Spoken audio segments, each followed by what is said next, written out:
¿Cómo están? ¿Qué dicen? Oigan, pues miren, bienvenidos a esta nueva sección que tenemos estos fines de semana. No va a sustituir a Pechucho. Digamos que vamos a hacer Pechucho, también le va a regresar Pechucho la próxima semana, pero quisimos presentarles en este horario esta sección que se llama de Polaca y Fútbol, ¿no? En donde vamos a hablar, pues, de fútbol, ¿no? De fútbol y con política, en pocas palabras, a raíz del Mundial. Y esta sección se va a hacer su mutación para cumplirles lo que le habíamos prometido.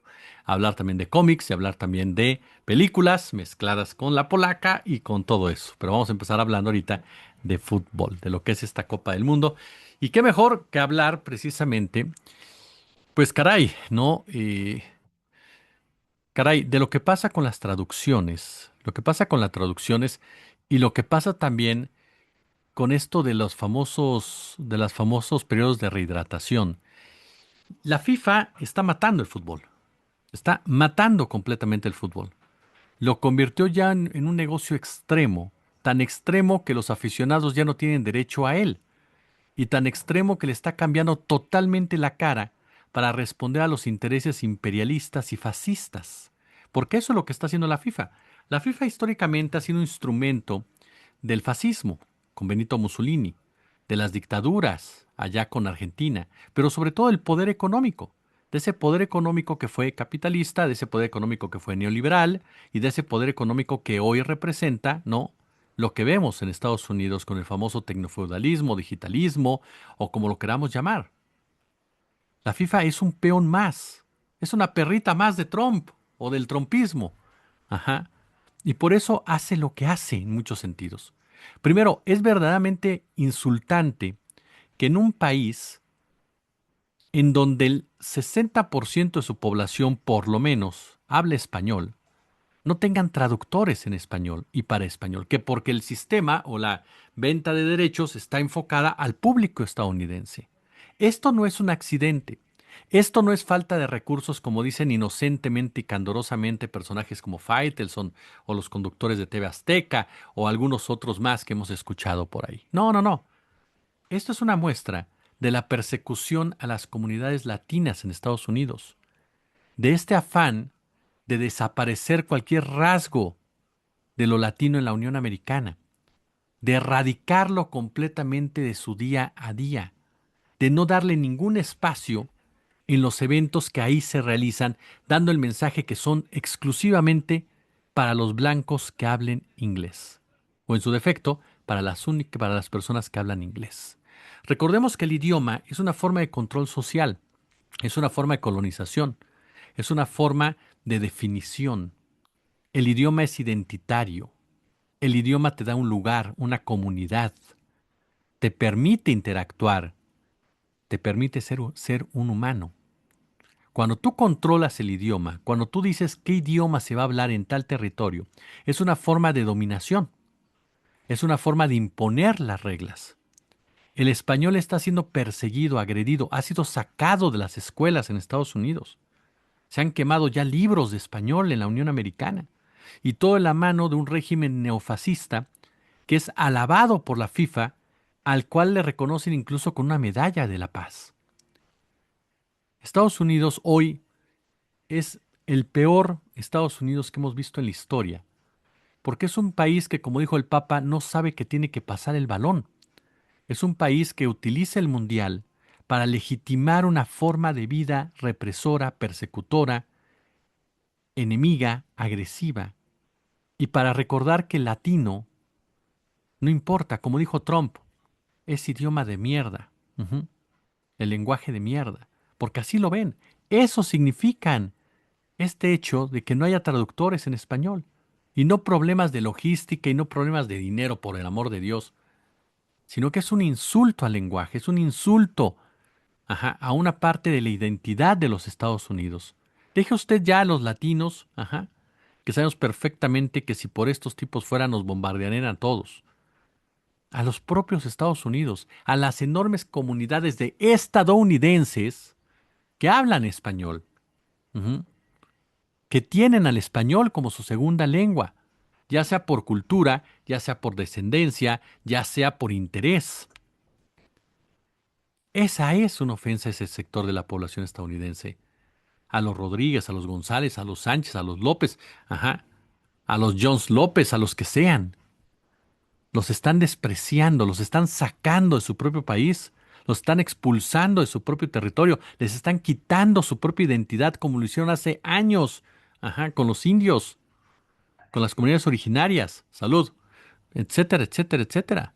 Ujú. Estamos ante un ejemplo más que palpable de un acto vil y fascista, de un acto que nos muestra quién gobierna Estados Unidos y no se trata solamente del Trump, ajá, ni de las perritas de Trump. Se trata del verdadero poder, ese poder que es heredero de los esclavistas y que cuando habla de hacer América grande otra vez, se refiere a volver a esclavizar absolutamente a todos y que sean los anglosajones los que tomen absolutamente todas las decisiones de este continente. A eso se refieren como tales. Si los futbolistas no se rebelan, si los periodistas no se rebelan, estarán siendo comparsas de este acto tan vil y reprochable. Pero lo van a hacer, lo dudo.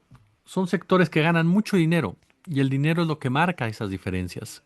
Apenas Vinicius mostró ya un poco más de energía, el capitán de Marruecos hay más o menos, pero la realidad es que los reporteros y reporteras, yo sé lo difícil que es, sé que los medios principalmente tendrían que respaldar a los reporteros y reporteras, a ellos tendrían que respaldarlos, es decir, si no te dejan preguntar en español, no preguntes, vámonos, así de sencillo. Y los futbolistas que hablan español, contestar en español y contestar en inglés, no hay ningún inconveniente, dominan los dos idiomas. Y aquí nos topamos entonces con que han construido este fútbol que era tan bello para algunos de nosotros, otra gente lo odia, pero para nosotros, que era un partido de 45 minutos y otro tiempo de 45 minutos, ahora ya está como la NBA, como la NFL, tiempos fuera para vendernos porquerías, diría Arjona, ¿no? Parar el partido para meter comercialización y comercialización y comercialización como se les hiciera falta, porque ese es mi punto, el pretexto es ese, es económico, ¿de acuerdo? El fútbol es un negocio y ganan millones de dinero y por lo tanto hay para que pagarles a todos, ¿de acuerdo? Pero no van a decir que no se podían atascar en los 15 minutos que tienen de descanso, no. Aquí también es una pérdida de personalidad del fútbol. Lo están occidentalizando al estilo gringo. Eso es lo que le están haciendo al fútbol. Le están quitando su personalidad. Por eso les dije, la FIFA está organizando el mundial, el último mundial, el primer mundial en donde el fútbol perdió completamente su personalidad porque lo convirtieron en un deporte gringo con este tipo de cortes, con este tipo de pausas, y los pueblos volvieron a dejar que les arrebataron algo que era suyo. Es lamentable lo que estamos viendo en este mundial, un mundial que no debió jugarse, como bien dijo este Bonazo, no debía jugarse, pero se jugó, y se jugó de la peor manera posible, y en el país más deplorable que existe por el gobierno, por esa corporación supremacista que lo maneja.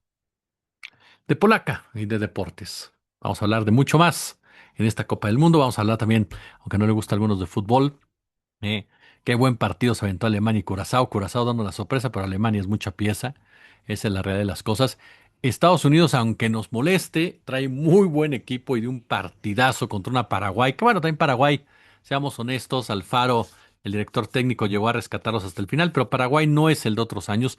Paraguay no está en un nivel alto de Sudamérica. Antes que él están, obviamente Brasil, obviamente Argentina, obviamente Colombia, obviamente Ecuador. Me atrevería a decir que hasta Uruguay, ¿no? En un momento dado. Entonces, Paraguay en sí me parece que es el patito feo de América Latina, de Sudamérica en ese sentido. Tal vez por ahí con los peruanos, no lo sé. Pero el chiste es que no están en el top que podemos esperar. Lo que sí es que sorprendió Estados Unidos, ¿no? Por el nivel de juego que habían mostrado después de una pretemporada bastante mala con Mauricio Pochettino. No, esa es la verdad, pero los jugadores empezaron a mostrarse y con una capacidad de cuidado. No creo como gritó Luis García de que no, otro candidato al título, pues a menos que haya corrupción como en Corea, que llevan a Corea hasta semifinales, yo no veo a Estados Unidos por encima de Brasil, no lo veo por encima de Argentina, no lo veo por encima de Inglaterra, no lo veo por encima de Portugal, no lo veo por encima de España, no lo veo por encima de Francia. Y por ahí dándose un entre con Holanda en todo Países Bajos. Entonces, no lo veo entre los cuatro primeros, ni mucho menos, pero sí lo veo por encima de México y de Canadá. Eso sí lo veo. Entonces vamos a ver qué pasa con ellos. Ayer también, por cierto, se dio un partido, bueno, debutó Brasil con Marruecos. Vea, Marruecos me gustó bastante, aun y cuando es un equipo muy limitado en algunos puntos, es un equipo que corre todo el tiempo, marca todo el tiempo, traen un mediocampista ahí que juega de 17 años de edad fabuloso, que juega en el Lille de Francia, ¿no? Que juega excelente ese muchacho, se lo van a llevar seguramente a otro equipo, al Arsenal por ahí, pero ese es el que está jugando. Marruecos es un equipo agradable, que no se raja, que va por delante, que pelea todas. Y Brasil, pues Brasil no es el Brasil de otras épocas, ¿eh? Yo a Brasil lo pongo en la segunda mesa. Para mí los favoritos para ganar esta Copa del Mundo son Francia, España, Portugal e Inglaterra. Creo que en ese orden son los cuatro equipos que tienen más posibilidades. Posteriormente ya vendría Brasil y Argentina, ¿no? En un quinto, sexto o viceversa, ¿no? Sinceramente es a los equipos que veo en esas posibilidades, porque Brasil no tiene esos grandes jugadores de la media cancha. Ya ese Zico, ese Sócrates, ese Ronaldinho, ¿quién les gusta? Se me escapa ahorita el otro que era un jugador hasta también que estuvo en Rivaldo, ¿no? Ya decíamos Ronaldinho, bueno, ni Kaká, ¿no? Un jugador como Kaká, por ejemplo, como Pato, ¿no? En un momento dado, ni siquiera tiene ese tipo de jugadores ya Brasil. Entonces, en la media cancha adelante está muy bien. Vinicius es un jugadorazo, Rafinha es otro, pero no tienen atrás de ellos a esos generadores de fútbol y qué raro, ¿no? Que en Brasil no haya, digo, sí los hay, Paquetá es muy bueno, pero no al nivel de los otros, no al nivel para toparse con el resto de los equipos que mencionamos. Les hace falta ese guay. Neymar va a estar lesionado hasta prácticamente la primera ronda, así que veremos si Brasil mejora en algo y si Vinicius puede cargar con toda esta responsabilidad en un momento dado. Pero por lo pronto ya debutó Brasil, entonces ya debutó Alemania, que es difícil hacer un diagnóstico de Alemania porque tiene a Curazao enfrente, pero yo a Alemania también lo pongo en el lugar 7-8, tal vez para ser campeón del mundo. No lo pongo en la mesa principal tampoco, porque está como una especie de recomposición, aun y cuando ya hay por ahí dos o tres jugadores que sin duda alguna llaman mucho la atención. Y México, pues a ver cómo nos va, ¿no? Yo confío que lleguen a los cuartos de final. Vamos a ver el partido clave es Corea del Sur, que trae un equipazo Corea del Sur y que sin duda alguna va a ser un verdadero reto para México en Jalisco. Veremos si el Vasco los contagia, si Lira los contagia, si Quiñones los contagia, para que sean un equipo mucho más propositivo, mucho más fuerte y puedan alzarse con la victoria con Corea del Sur. Yo espero que lleguen a cuartos, pero más por corazón que por cerebro. Gracias, nos vemos la siguiente semana aquí en Polaca y Fútbol.